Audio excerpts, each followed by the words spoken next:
NIA దర్యాప్తు ముమ్మరం చేసింది. కడప జిల్లాలో టెర్రరిస్ట్ లింకులపై ఆరా తీస్తుంది. మైదుకూరులోని ఓ మసీదు దగ్గర అనుమానాస్పదంగా తిరుగుతున్న అబ్దుల్ సలీంను పోలీసులు అదుపులోకి తీసుకున్నారు.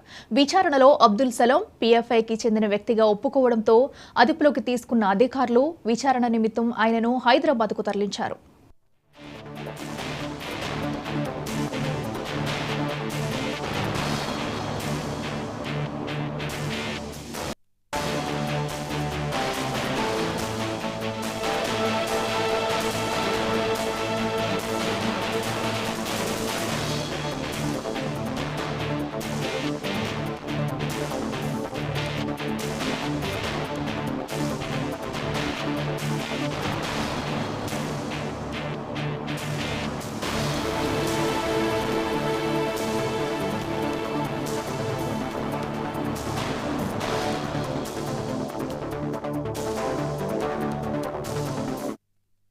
బెంగళూరు పేలుడు ఘటనపై ఎన్ఐఏ దర్యాప్తు ముమ్మరం చేసింది. కడప జిల్లాలో టెర్రరిస్ట్ లింకులపై ఆరా తీస్తుంది.